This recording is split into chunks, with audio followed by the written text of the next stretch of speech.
Olá, hoje é com grande prazer que eu tenho um grande amigo e colega de turma, professor doutor Nelson Sas, que é professor titular de obstetrícia, né, da Escola Paulista de Medicina, né, que nós temos mais de 40 anos de formado, então 40 anos aí fazendo partos e com muito orgulho, né, Nelson?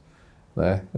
Então é um prazer que a gente vai falar um pouco sobre gravidez de risco e quais são os alertas. Né? Bom, senhor Ronaldo, meu colega, enfim, como disse, né, de turma, eu que fico honrado e muito feliz, né, de poder participar de um evento muito importante, né, de trazer informações seguras, né, para todas as pessoas, né, que possam observar de todo esse processo, enfim, eu que agradeço essa oportunidade, viu? Eu vou chamá-lo de Ronaldo, viu, Ronaldo, meu querido Ronaldo. Agora, Nelson, assim, quais são os sinais que uma mulher, uma moça, ou uma jovem hoje em dia, né, possa perceber que sua gravidez está saindo do normal? Olha, em princípio, assim, acho que é importante ressaltar que gravidez não é doença, muito pelo contrário, né? O processo de reprodução e de evolução da gestação é um momento extremamente importante, né, e gratificante, né, do ponto de vista da vida dos homens e das mulheres, evidentemente, né? Porém, aproximadamente cerca de 10% das gestações, elas podem evoluir em processos que podem aumentar o seu problema, enfim, inclusive aumentando o risco de morte, né? Eu não quero assustar, evidentemente, mas é importante a gente ter esses alertas, né? Porque hoje, até na nossa vida diferente, né, existem mulheres que começam, né, o processo de gravidar acima dos 40 anos, é muito comum, né? Então isso transita frequentemente já com doenças crônicas, né, que elas já tiveram, né, problema de diabetes, hipertensão arterial, às vezes a obesidade, que é um grande problema hoje de saúde pública. Então acho que quando a gente trabalha nessa linha é importante observar, primeiro identificar os riscos e poder durante a gestação, no primeiro momento, né, da consulta do pré-natal, identificar para essas, vou chamar de meninas, né, dessas gestantes que estão começando, identificar os fatores de risco e como médicos, como os obstetras, enfim, e os médicos de outras especialidades podem reduzir esses riscos. Acho que isso... Quais são os fatores de risco na gravidez? Então, olha, hoje eu vou talvez focar em questão talvez relacionada à hipertensão, que é a minha linha, né, de trabalho, enfim. Mas de qualquer forma, os riscos de forma geral são relacionados, como disse, das doenças crônicas que essa paciente possa ter. Então, por exemplo, uma paciente obesa, por si só, independente de ter hipertensão ou pré-eclâmpsia, já é um fator de risco. Hoje a obesidade é uma questão de saúde pública, né? Hoje a questão do diabetes, né? A presença de um diabetes, por exemplo, são situações que podem trazer também problemas de risco. Mas eu quero, assim, talvez chamar bastante atenção do problema hoje que as gestações hoje, na maioria das vezes, infelizmente, são feitas através de cesarianas, né? Os partos normais, eles estão diminuindo de forma geral e as mulheres trazem, né, digamos, durante a gestação, a questão de ter tido um parto cesáreo pregresso, até mais de um, enfim. Isso pode levar a um sangramento, uma ruptura uterina, uma série de questões que vão piorando essa questão. Em especial, a questão da pré-eclâmpsia, ela é relacionada à questão da hipertensão, que a gente podemos chamar de hipertensão gestacional, porque a pré-eclâmpsia, apesar de ser uma doença hipertensiva, ela só acontece em mulheres grávidas. Nenhuma mulher pode ter pré-eclâmpsia se ela não estiver grávida, porque é uma doença específica durante a gestação. Ela é específica e tem características distintas. Características específicas da pré-eclâmpsia. A gravidez, ainda que seja uma coisa incrível, mas a gravidez é um transplante, né? Então você possa imaginar, né, numa mulher, no útero dessa mulher, de repente você tem um homem lá dentro, né, um menino que está evoluindo nessa condição. Então, e mulheres também, evidentemente, né?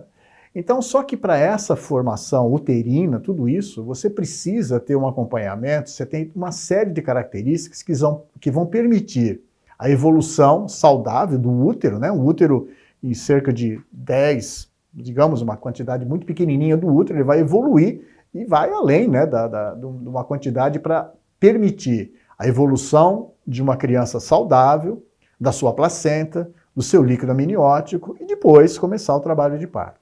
Então, esse processo, digamos, ele é saudável, mas em algumas situações, como, ressaltando aqui a questão da hipertensão, da pré-eclâmpsia, ela pode ter uma dificuldade desse transplante. Então, logo de início, é como se você tivesse, né, o útero e essa mulher não está recebendo de forma adequada a recepção adequada do ponto de vista daquela criança, digamos, em desenvolvimento. E esse talvez seja o principal elemento, né, relacionado à pré-eclâmpsia e à hipertensão.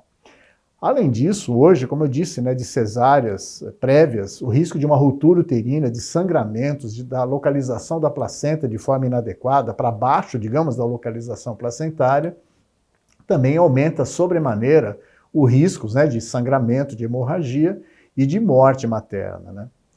A morte materna, que é uma coisa trágica, né, ela se mantém de forma estável no Brasil, lamentavelmente. E no Brasil, principalmente na região sudeste, no sul, ela é um pouco menor. Na região norte e nordeste, tudo isso ao contrário. A quantidade de mortes que acontecem durante a gestação, elas realmente são muito importantes. Então, o nosso trabalho, não só em relação à questão da pré-eclâmpsia, que é a principal causa de morte materna, né, mas em outras áreas, o nosso acompanhamento, e daqui na Escola Paulista de Medicina, o nosso ambulatório, justamente trabalha por essa redução. A mortalidade, como disse, a gente pode identificar logo na primeira gravidez os fatores de risco, como o professor Ronaldo ressaltou. Então, na primeira consulta, não precisa fazer exames, nada disso, é você conversar com aquela paciente, entender como é que está sendo esse processo, e a partir da identificação desses riscos, a gente pode trabalhar no sentido de redução desses problemas, né?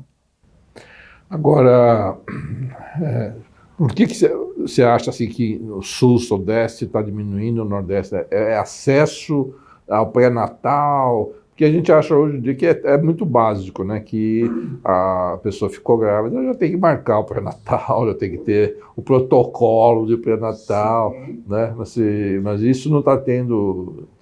E infelizmente, né, hoje eu vou falar sempre, eu sou médico do Sistema Único de Saúde, do SUS, né?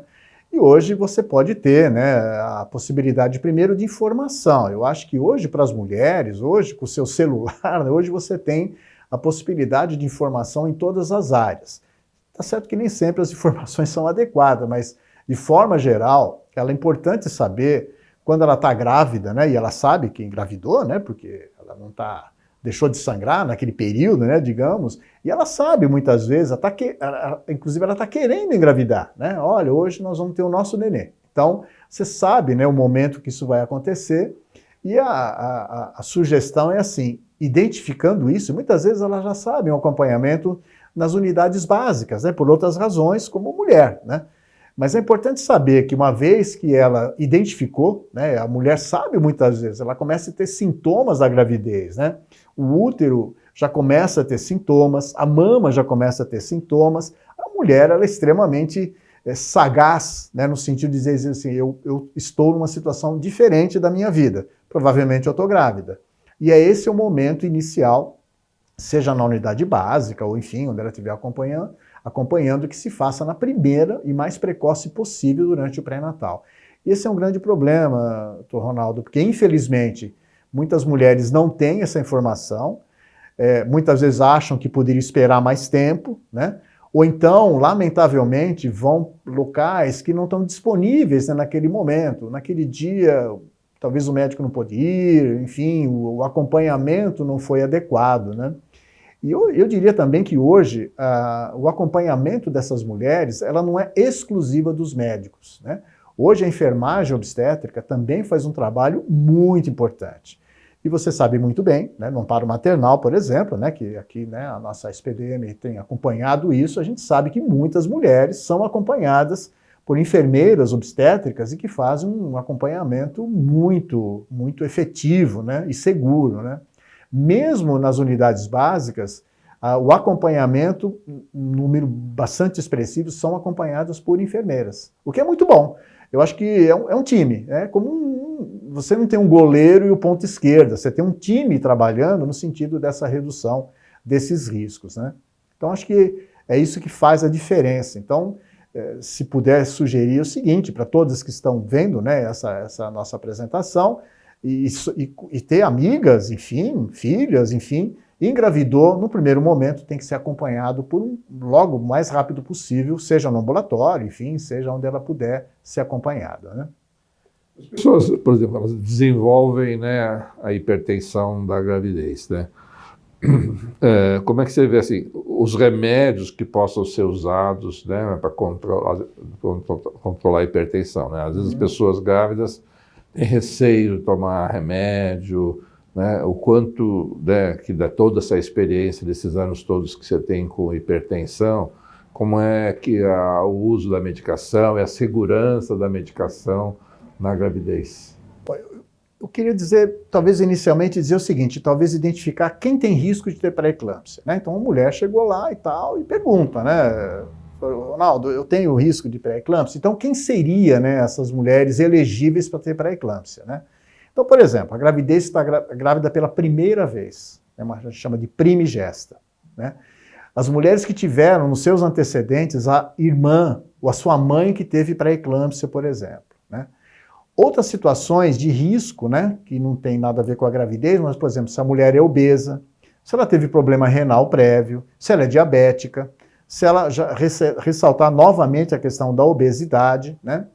E muitas vezes as mulheres estão, a gente chama de primigestas grávidas pela primeira vez.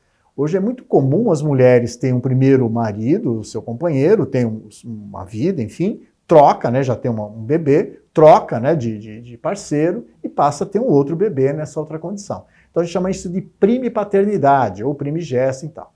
Então, e a hipertensão arterial crônica, né? Então muitas vezes hoje as mulheres, né, pela vida que a gente tem, enfim, elas já têm a hipertensão crônica já embarcada. Então, todas essas questões, inclusive a idade da mulher, a partir dos 40 anos, aparentemente, né, e hoje as mulheres muitas vezes estão trabalhando, estão evoluindo, enfim, e aí gostariam, né, e passam a ter a possibilidade, né, de contraceptivos anteriores, e aí elas resolvem engravidar. Então, a primeira coisa é identificar os fatores de risco. Como eu disse, na primeira consulta, falando com a paciente, ouvindo a paciente. Isso também é uma coisa importante ressaltar, professor Ronaldo, que lamentavelmente, muitas vezes, parece que não existe mais tempo para se ouvir a paciente. Então, o período de consulta, muitas vezes, no primeiro momento, principalmente, é muito importante ouvir, trocar informações, né? Trazer para a mulher segurança do ponto de vista do processo e de que aquele colega, aquele médico, enfim, está entendendo todo esse conjunto, né, da vida daquela mulher.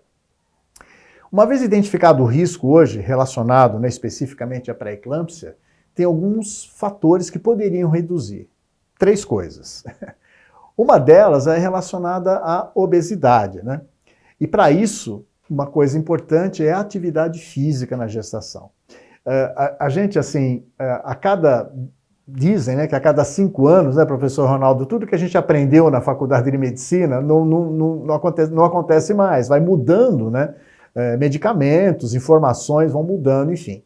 E eu me lembro que antes falava assim para uma mulher grávida, olha, você tem que ficar em repouso, fica sentadinha, não faz... Ao contrário, né, uma paciente com o seu tênis, né, enfim, onde ela puder, na rua, onde ela estiver, não é para correr uma maratona, evidentemente, mas se puder trabalhar, e hoje também uma questão importante dizer, a questão do trabalho, né? Hoje a quantidade muito grande de mulheres que engravidam, elas trabalham.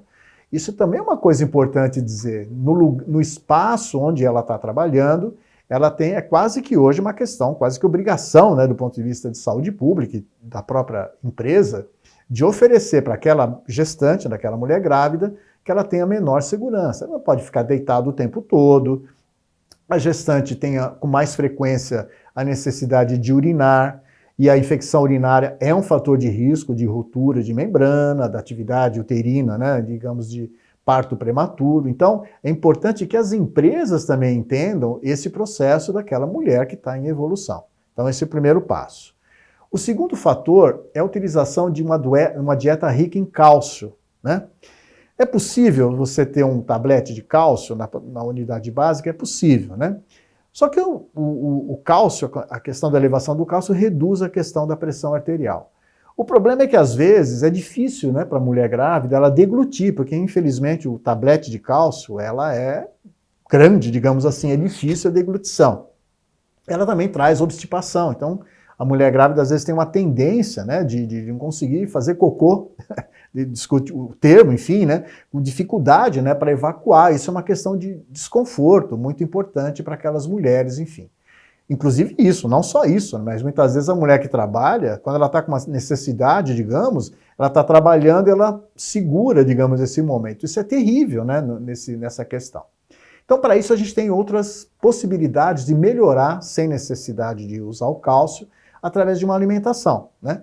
Então, como o leite, o velho e bom leite de vaca. Talvez as mulheres não tomam leite hoje, né? A quantidade seria aproximadamente 1 litro de leite por dia, mas ninguém aguenta tomar 1 litro de leite. Mas se você tomar um copo de leite, né, pela manhã, enfim, talvez um pouco no lanche à tarde, já é uma quantidade de cálcio interessante.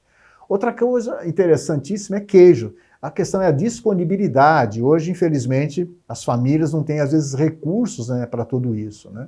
Mas um queijo branco, né, também isso é muito bom, muito saudável, enfim, também é rico em cálcio, né? Algumas folhas verdes, né? O brócolis, por exemplo, isso é muito importante, inclusive do ponto digestivo, enfim, você faz uma alimentação, isso, qualquer folha bem verde, escura, ela é rica de alguma forma, né, uma quantidade de cálcio. E por último, né, assim, talvez uma coisa que não custa tanto assim, que você tem na feira, é o velho peixe, né, a sardinha. A sardinha também é muito rica em cálcio.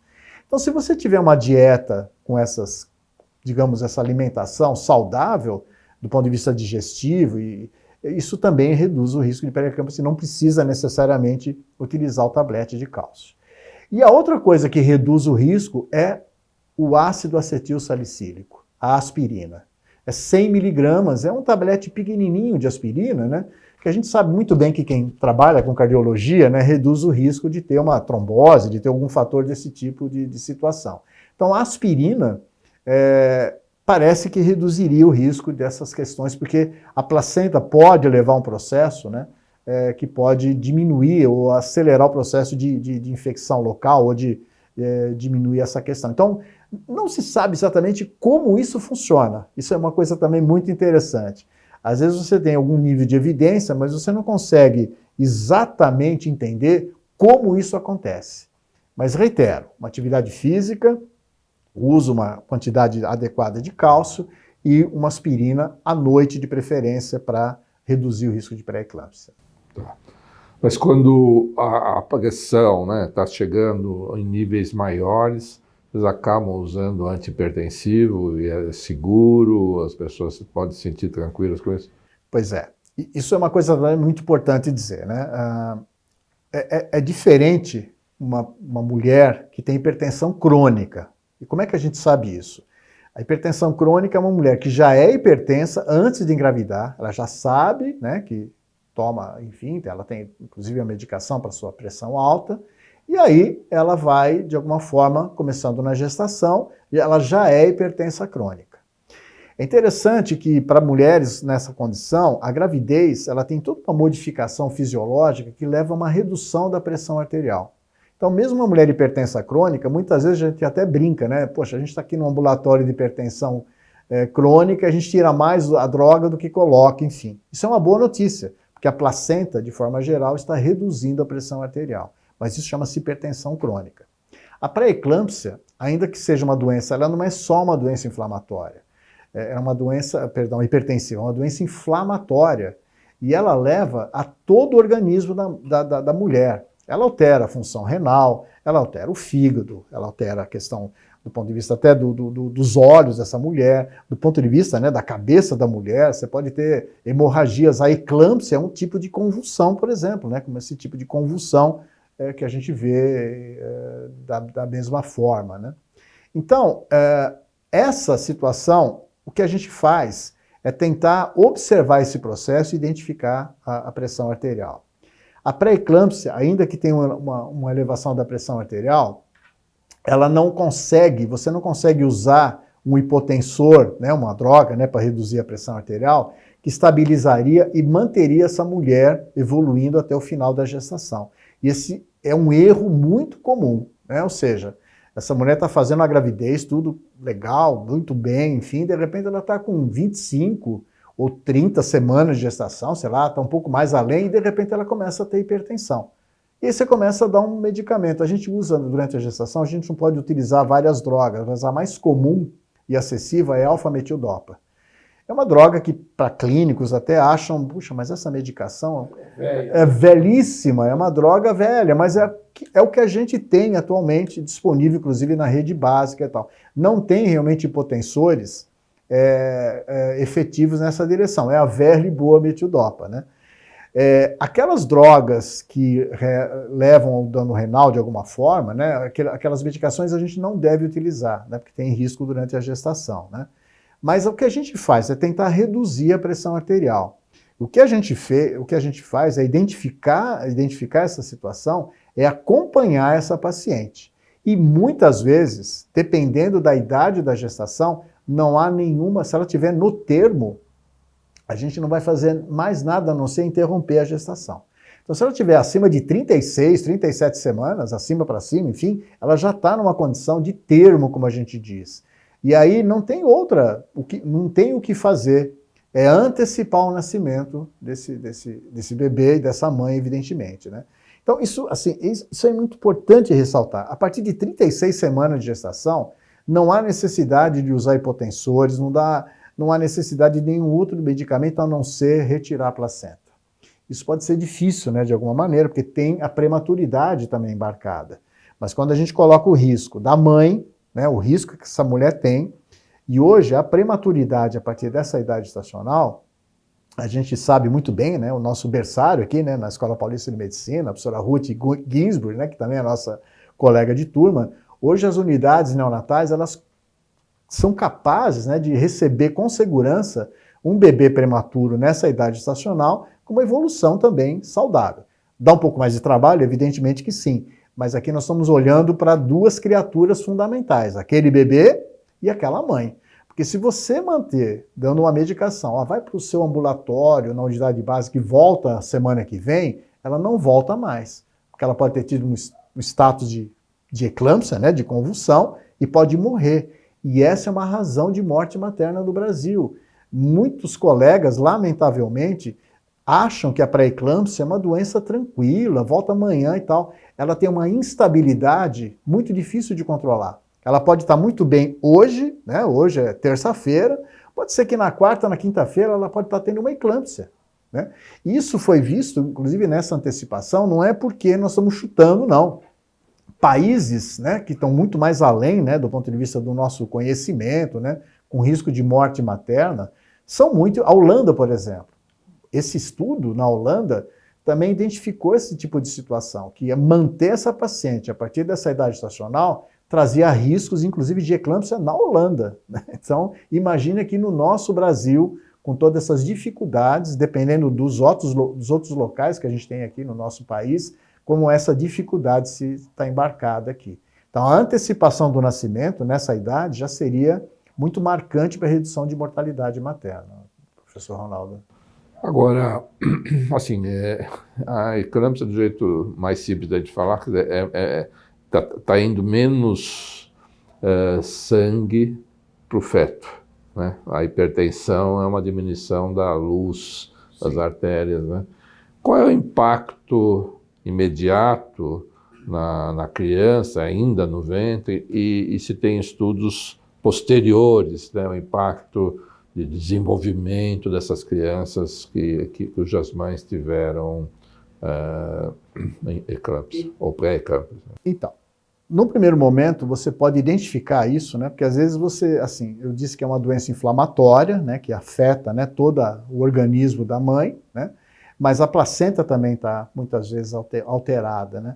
O fluxo, né, de sangue, né, que está chegando para essa placenta vai diminuindo essa capacidade, vai diminuindo. Você tem equipamentos muito bons, né, através da ultrassonografia, por exemplo, que você pode identificar uma aceleração, como a gente chama, a aceleração da maturidade placentária. A placenta ela vai, durante um tempo, né, vai se modificando, então você tem essa aceleração. Você pode ter hematomas, né, sangramentos dentro da placenta, e você tem muitas vezes situações em que às vezes a mulher até está razoavelmente estável, mas você tem uma morte fetal. Então muitas vezes você tem que olhar pelos dois caminhos. Então não só a questão da segurança materna, mas muitas vezes você tem que antecipar o nascimento, porque aquele feto está em fator de risco. E hoje alguns estudos conseguem identificar de alguma maneira que a estabilidade, ou como esse fluxo placentário, logo na fase inicial, pode identificar que alguma coisa não está indo bem, né? Já pode sugerir, não quer dizer que possa acontecer. Nós estamos falando de risco, né? De fatores de risco. Algumas mulheres têm alguma coisa e tem aquela alteração, mas não acontece nada, né? Como eu disse, são fatores de risco. Então, a observação, muitas vezes, a gente antecipa o nascimento pelo risco placenta, do descolamento prematuro da placenta e essa condição. Então, tem o risco materno, como já ressaltamos, mas também a gente antecipa o nascimento pelo risco de você ter um óbito fetal, como a gente chama, né? E, evidentemente, né, a gente precisa hoje, a evolução, isso significa, por isso que a gente tem que ter locais adequados para a recepção de duas pessoas, né? Primeiro a mãe, que muitas vezes, né, numa situação de risco, né, de hipertensão grave, de dano renal, de dano do fígado, tudo isso, ela precisa muitas vezes ter uma unidade de terapia intensiva. E locais que você não tem, às vezes, essa estabilidade de alguma forma. Se bem que nós, obstetras, a gente consegue acompanhar mulheres graves nessa situação, mesmo não precisa necessariamente estar na UTI, né? Mesmo os bons obstetras, né, que acompanham e têm essa informação e já têm, né, experiência, são capazes de acompanhar essas pacientes. Mas você precisa, no caso, né, do recém-nascido prematuro, você precisa de uma UTI neonatal. E também, além da questão da morte materna, infelizmente você tem muita morte neonatal, porque, lamentavelmente, as UTIs não estão qualificadas nessa direção, né? E tem estudos assim sobre o impacto nas crianças no desenvolvimento pós o nascimento? Olha, quanto mais prematuro, hoje a questão é justamente assim, o prematuro ele pode ter uma evolução saudável, e quanto mais prematuro, né, ele pode ter assim, ele pode sair vivo, né, da UTI neonatal, né? Mas sair vivo é uma coisa, mas bebês muitas vezes têm quanto mais prematuros for, eles podem ter problemas do desenvolvimento que vai ser pro resto da vida daquela família. Estou chegando, né, na família, enfim. Muitas vezes tem crianças que têm problemas oculares, tem questões relacionadas à audição, muitas vezes tiveram sangramentos, né, hemorragias, né, dentro da sua cabeça, digamos, né, que você tem essa questão de líquido, né, o líquido, né, levando, né, a hidrocefalia, digamos, né, essa condição. Problemas no coração, problemas do ponto de vista da respiração. Tem crianças que têm que ficar por respiradores, porque eles tiveram danos, né, digamos, né, na sua respiração, que não consegue se reverter. Tem dificuldades de caminhar. Então, quanto mais precoce for, mais problemas, né, problemas no pós-natal. E já que você está falando nessa questão do né, do pós-nascimento, é importante dizer também que a mulher que teve pré-eclâmpsia, como eu disse, até hoje não se sabe, como eu disse, por que uma mulher saudável de repente desenvolve pré-eclâmpsia, né? Eu disse que provavelmente seja relacionado a um transplante, né, que veio, né, de origem, né, daquele homem, né, do marido, né, nessa condição, do pai, né, nessa condição. Mas quanto maior dano você tiver, hoje existe estudos muito robustos, digamos assim, que diz o seguinte: uma mulher que teve pré-eclâmpsia, ela tem que ser acompanhada ao longo de toda a vida, porque ela tem um risco de morte mais prematura do que uma mulher que tiver uma gestação saudável. E relacionado ao quê? Problemas cardíacos, a hipertensão crônica que se estabelece, o dano renal. Muitas mulheres, a gente hoje tem o Hospital do Rim, né, dentro da nossa Escola Paulista de Medicina, e muitas senhoras que precisam, né, até de transplante, então tem que fazer diálise, né, porque os rins, né, lamentavelmente estão devastados, né, não conseguem mais fazer essa função. E muitas vezes é uma pergunta para aquela senhora, assim, puxa, mas você faz às vezes até uma biópsia renal e não identifica a causa, né, por que esse rim está dessa forma. E às vezes é uma pergunta, né? Mas como é que foi o seu parto, senhora, enfim? Eu falei, puxa, doutor, mas eu sou avó, né? Faz 50 anos que eu tive, né? Mas a senhora já ouviu falar nessa doença chamada pré-eclâmpsia? Nossa, o senhor está me lembrando, eu tive sim, inclusive precisei ficar internado um tempo e tal. Eu tive essa tal de pré-eclâmpsia, né? Como o pessoal fala muitas vezes, enfim.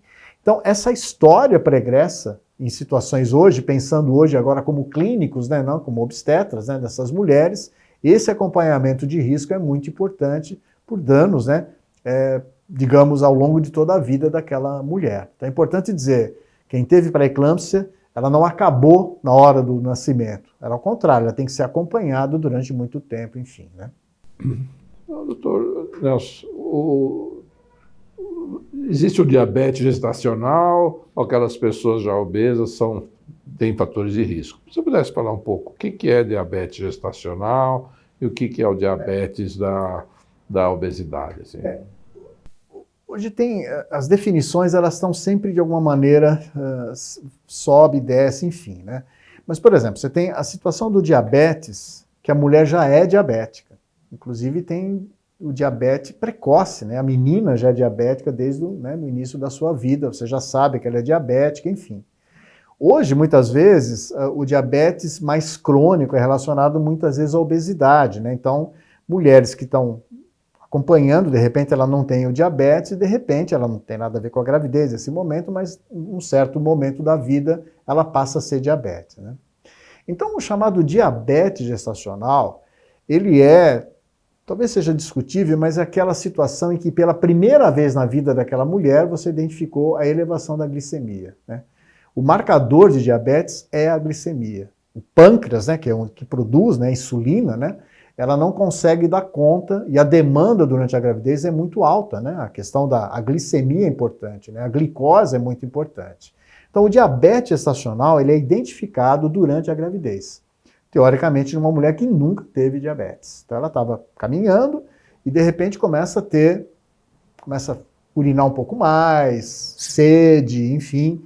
A questão da obesidade, né, já colocada aqui também, além da questão da pré-eclâmpsia, mas a própria obesidade. Mas o diabetes é identificado nesse momento da gestação, pela primeira vez na vida dessa mulher. O que não quer dizer que ela vai continuar sendo diabética. E depende muito dos valores de glicemia, professor Ronaldo. Porque tem mulheres que têm uma taxa explosiva de glicemia, né? E ela não volta ao normal. Às vezes tem um diabetes, uma taxa, digamos, entre aspas, né? Nunca é tranquila, mas uma condição que depois que a placenta é um fator de risco, quando você tira a placenta de forma geral, a questão da glicemia tende a se reduzir. Então, muitas mulheres, durante a gestação, ficaram diabéticas, por isso a gente chama de diabetes gestacional. O ponto de corte ali está no número 100, né? Mais ou menos por aí. Podemos colocar esse... Porque mudou, né? Na nossa... sempre vai mudando. Na nossa época de aluno era 120, né? Virou para 100, né? Cada vez vai mudando. Mas podemos colocar esse fator de 100, né? Abaixo de 100 chama de alguma maneira, provavelmente está tudo bem, né?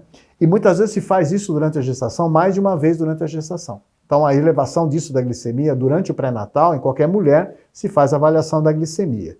E até depois, com a evolução da placenta, se faz novamente uma avaliação na metade da gestação.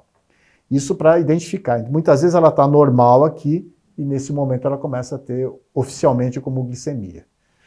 Agora, depende da glicemia. Muitas vezes, se você tem uma glicemia num nível razoável, né, ainda que seja diabética, você não precisa necessariamente usar hipoglicemiantes. Ela vai usar justamente o quê? Ter uma alimentação adequada, a chamada dieta, ter uma atividade física, enfim. Então, muitas vezes você mantém taxas de glicemia de forma normal. Mas valores muito altos, de forma geral, mesmo que você faça tudo isso, ela vai ter que ser acompanhada depois com um médico, enfim, que possivelmente ela vai precisar usar drogas, né, hipoglicemiantes, digamos assim, né, medicamentos para manter a taxa de glicemia no futuro, né?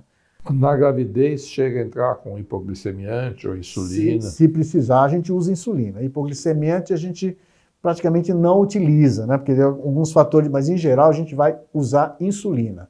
E mesmo as mulheres que usavam o hipoglicemiante antes, né? Aí ela não é uma diabetes gestacional. Mas de forma geral a gente vai usar a insulina, enfim, clássica de forma geral. na gestação se utiliza a insulina. O que é uma coisa difícil, né? De você ter que manter a redução da glicemia abaixo daqueles níveis que você colocou. E hoje, nas unidades básicas, muitas vezes é possível você ter a possibilidade de fazer, né, a ponta, né, do dedo, né? E muitas unidades básicas disponibilizam isso para essas mulheres lá. Ela vai fazer isso durante o dia todo, né? Então ela faz pelo café da manhã, né, ver como é que está a sua taxa de glicose. Ela vai fazer depois do almoço, depois do jantar, né? Então muitas vezes você faz 3 vezes ao dia, e aí você, no acompanhamento, né, das unidades onde você está fazendo o acompanhamento, ela vai marcar, né, os valores da glicemia, e aí você vai mais ou menos acertar se vai precisar um pouco mais aqui, um pouco mais lá, reduzir ali, até manter essa estabilidade da glicemia até o final da gestação, né? No passado, né, as diabéticas tinham realmente, era uma tragédia, né, digamos. Por quê? Porque você não tinha, né, o acompanhamento adequado, não existiam drogas, né, para conduzir, né, a glicemia, e era muito comum o óbito fetal. E a taxa de glicose muito alta, o recém-nascido, o feto, né, no caso, ele recebe essa quantidade, né, de glicose e ele vai aumentando. Então, o nenê fica grande, né, um nenê enorme muitas vezes, e que muitas vezes morre nessa condição, que é outro problema sério. Eu diria que no Brasil, considerando aquilo que a gente falou há pouco, talvez em outros locais, essa disponibilidade talvez não seja tão adequada de forma geral. Talvez aqui em São Paulo, sim, professor Reinaldo, mas em outros lugares do Brasil, isso talvez não seja tão tranquilo assim. E a gente tinha a taxa, né, de morte fetal nessa condição. No passado, dos nossos professores, professor Domingo Delácio, enfim, o acompanhamento do diabetes para reduzir a morte se antecipava o nascimento. Porém, o diabetes, ele atravessa, né, o feto, ele dificulta o desenvolvimento do ponto de vista da respiração daquele recém-nascido. Então, muitas vezes, você reduzia a morte fetal, mas não reduzia a morte neonatal. Ele morria antes, né? Então, hoje as coisas mudaram bastante. Então, se você tiver os hipoglicemiantes mantendo taxas adequadas, hoje o acompanhamento com a ultrassonografia, a gente não mede só o útero, né, hoje, né? Mas se você tiver um acompanhamento adequado, a ultrassonografia, o acompanhamento, hoje você faz inclusive uma equipe, né? Os endocrinologistas acompanham essa paciente, enfim. E aí, se você acompanhar isso de forma normal, é perfeitamente possível e adequado que as mulheres diabéticas possam entrar num trabalho de parto e ter um bebê com taxas normais, enfim, e tranquilas depois. E outra coisa interessante, né? A placenta, ela precisa, né, de glicose para manter todo esse combo, digamos assim, de segurança e evolução. E quando você tira a placenta, nasceu o bebê, a mulher diabética, a gente fala assim, a gente reduz 1/3 da dose daquela droga que ela estava tomando antes da gestação. E aí você vai fazendo o acompanhamento posterior para manter isso com estabilidade. E aí, usando hipoglicemiante, acompanhamento e seguindo a vida dessa mulher de forma estável, né? Tá bom, doutor. Nelson, uma coisa assim que eu gostaria, assim, quais são os cuidados do parto de risco, né?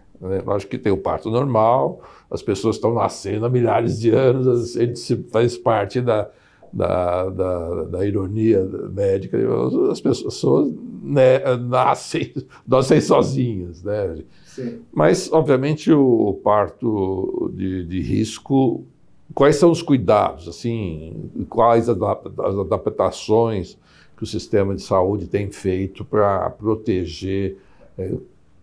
Vai fazer cesárea, vai antecipar? Assim, eu queria que você desse o resumo para as pessoas saberem, assim, para onde vai levar, está tendo uma escassez de maternidade também, que a gente tem visto também, né? Mas, a sua opinião, assim, quais são os cuidados, quais são alertas aí de... Olha, professor Ronaldo, hoje realmente é uma coisa assustadora, digamos, né? Que, infelizmente, muitas pessoas, as mulheres, acreditam que a melhor forma de nascimento seria a cesárea, né?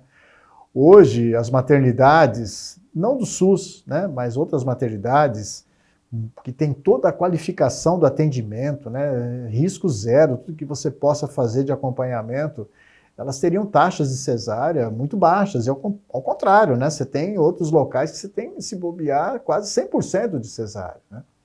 E muitas mulheres acreditam que a melhor forma, inclusive hoje se coloca assim, hoje a gente como médicos, às vezes eu diria com todo o respeito, às vezes de uma forma um pouco constrangedora, né?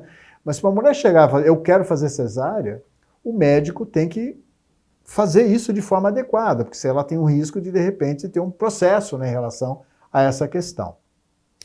Mas, de forma geral, a questão, eu diria, logo no primeiro... E hoje mulheres, inclusive, querem fazer parto normal. E, lamentavelmente, o atendimento não oferece essa possibilidade para ela. Talvez, não, mas eu não faço parto normal, eu faço só cesárea, né? Esse é um problema de saúde pública grave, enfim. Agora, para você ter um acompanhamento adequado, o que vai acontecer no parto começa na primeira consulta do pré-natal. Por exemplo, fazer um toque adequado para ver como é que é a bacia da paciente. Tem pacientes que, até pela mudança hoje, né, da nossa humanidade, né, as mulheres têm uma posição diferente do que a gente tem hoje. Então hoje, talvez o tipo de alimentação, o tipo de atividade física, uma série de questões se modificam nessa questão. Então, muitas vezes, o útero e a bacia, muitas vezes, é inadequada, ela não é permeável durante a gestação, né? E é claro, né, que a permeabilidade da bacia também depende do passageiro que vai passar por ali. Então, depende de vários fatores, porque muitas vezes você tem que fazer uma cesárea, antecipar essa condição diante de todos esses fatores, enfim. Mas, de forma geral, a condução do parto, ele é saudável, como você falou, não é um problema, né, nessa direção. Mas hoje, principalmente em situações de risco, no nosso Hospital São Paulo, a gente recebe pacientes com fatores de risco importantes, né, com hipertensão, a placenta no local inadequado. Por exemplo, hoje a gente está falando de cesáreas anteriores. A placenta, normalmente, ela está à frente do feto, né? O útero está aqui embaixo, vamos imaginar aqui, nesse funil, né, onde o nenê vai passar, e a placenta fica aqui em cima. Então, a passagem do feto nessa direção é saudável e segura. Placentas ou cesáreas anteriores vão muitas vezes colocar a placenta numa área, a placenta baixa, como a gente chama. Então, você não tem possibilidade de fazer um parto normal. Então, você tem que fazer uma cesárea na identificação durante a gestação da localização da placenta. E hoje, várias situações de placenta prévia, como a gente chama, tem que fazer cesárea. Hoje condição também é, como a gente disse, o nenê está sentado, como se diz, né?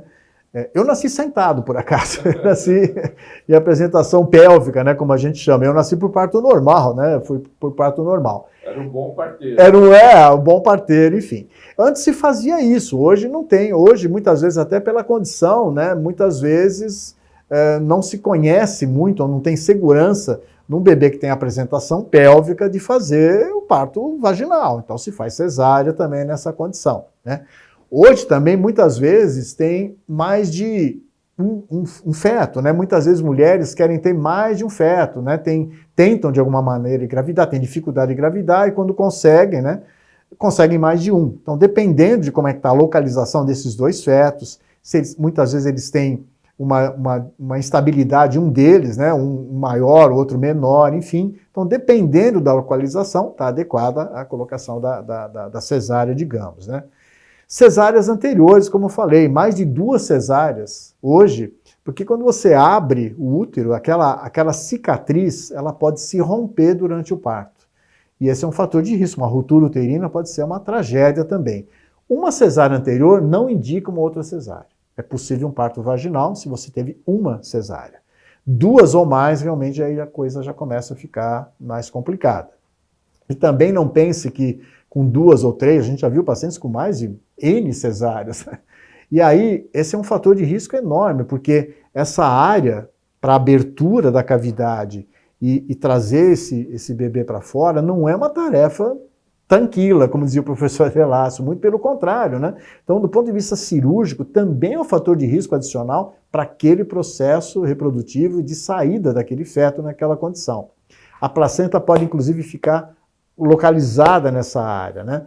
Ela não consegue se destacar de forma adequada. Então, muitas vezes tem que tirar o útero dessa mulher porque você não consegue tirar a placenta. Ela fica com restos, né? Localização, e você tem que fazer muitas vezes a retirada do útero em função dessa condição de hemorragias absurdamente, né? Uma atonia uterina, pra você ter uma ideia, 1 minuto, aproximadamente, você perdeu 1 litro de sangue, dependendo dessa condição, a que a gente chama de atonia uterina, né? Então, hoje a cesárea, ela é muito importante para reduzir o risco. O problema hoje é que as cesáreas, o número excessivo de cesáreas, está trazendo um risco adicional. E hoje, lamentavelmente, muitas mulheres querem fazer um parto normal, mas elas não recebem esse acompanhamento adequado. Alguns hospitais tentam fazer isso, né? Alguns locais, então. Mas, lamentavelmente, não, eu só faço cesárea. Isso pode ser uma tragédia de alguma forma, né? A pré-eclâmpsia, a gente pode afetar o rim, mas o que outros órgãos a gente fica de olho assim tem risco? Essa é uma pergunta muito importante, né? Assim, o termo eclâmpsia, essa palavra eclâmpsia, ela vem de um grego arcaico, né? Eclâmpsia, ela significa no grego como se fosse uma explosão, né? Imagine, por exemplo, hoje não, acho que não se faz mais, mas quando você joga um foguetório, que é aquela coisa impactante, né?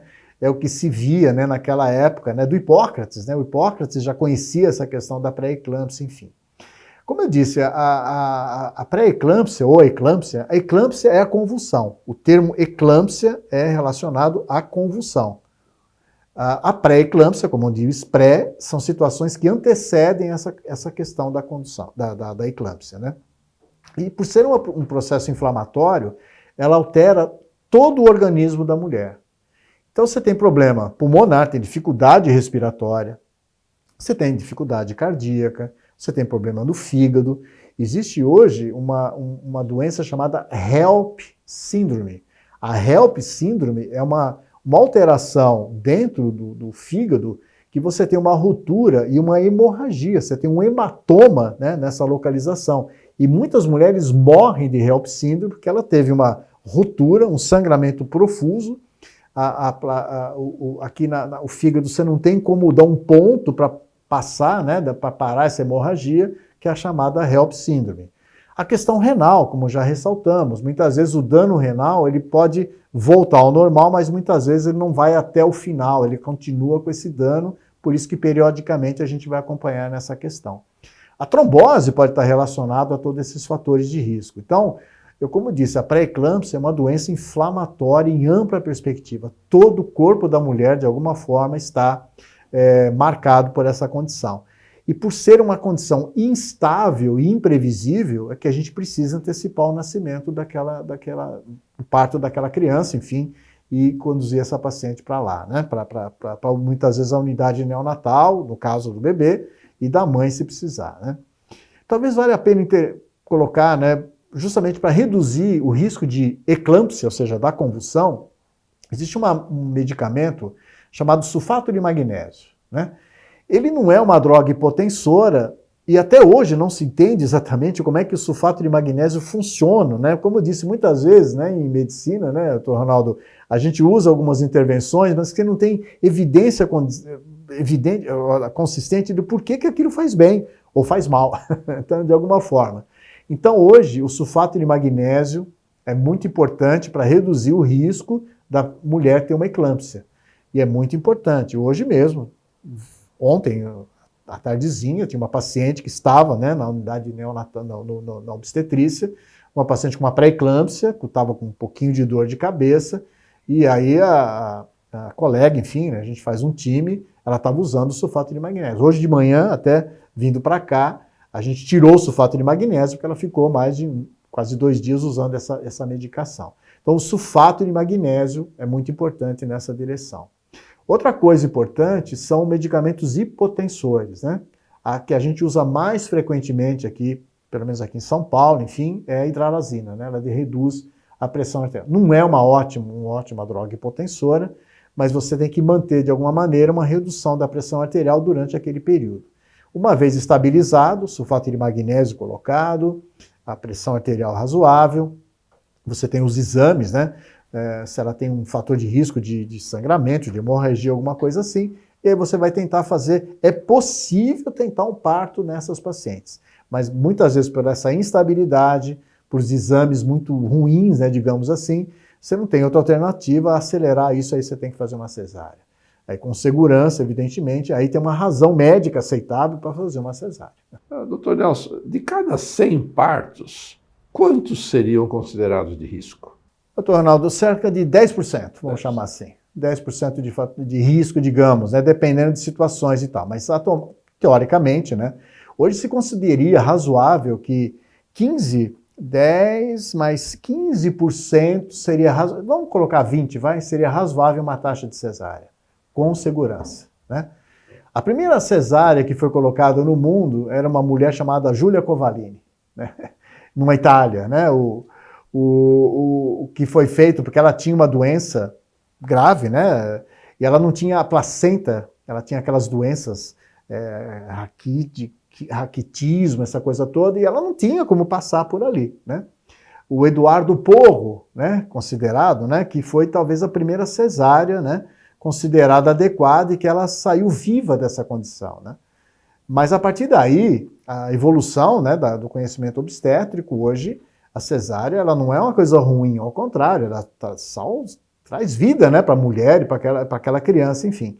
Mas mais do que 20%, mesmo em situações de risco, é muito difícil você dizer que aquela cesárea foi adequada. Fatores de risco é uma coisa e fazer cesárea. A tragédia é que, além de você fazer cesáreas antes do nascimento do bebê, isso é uma questão, até falando com o meu colega, o professor Ronaldo, a questão neural dessa criatura, dessa criança. Será que você antecipar um dia, 2 ou 3, ou uma semana do nascimento daquela criaturinha, será que está faltando alguma coisa, né, do desenvolvimento que está precisando, né?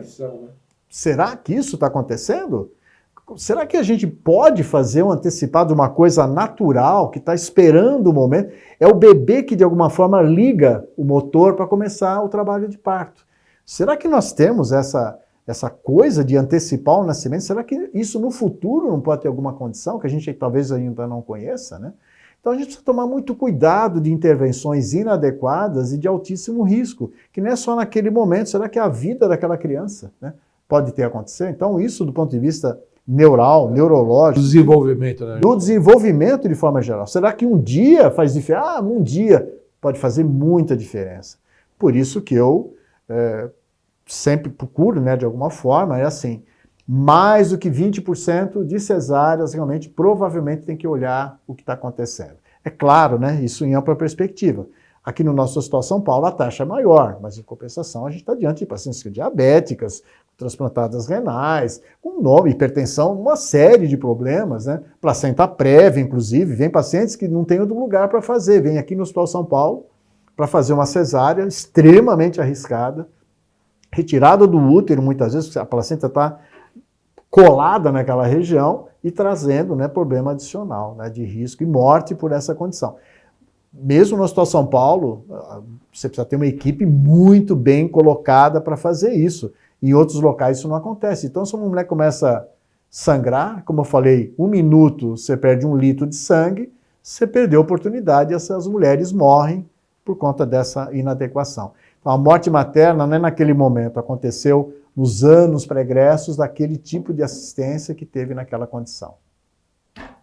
Muito obrigado, professor Dr. Nelson Sas, professor titular de obstetrícia da Escola Paulista de Medicina, pela sua generosidade de mostrar aí esses 40 e tantos anos na linha de frente, né, da obstetrícia do SUS, né? Você predominantemente, né, fez sua carreira aí, né, na linha de frente, né? Então, eu gostaria de agradecer você transmitir com a gente esse conhecimento, né, que vai beneficiar muita gente. Obrigado. Ronaldo, sou eu que agradeço, né, pela oportunidade, né, de poder falar sobre essas questões e trazer, né, assim, não é a minha vivência, né, a vivência de todos nós, né. Hoje, como disse, acho que é importante, né, que toda a vida das pessoas, né, possam trazer informações com segurança, né, e que a vida de todas as mulheres, das famílias, os nossos homens tenham uma evolução saudável e segura ao longo de toda a vida. Muito obrigado pela oportunidade, viu?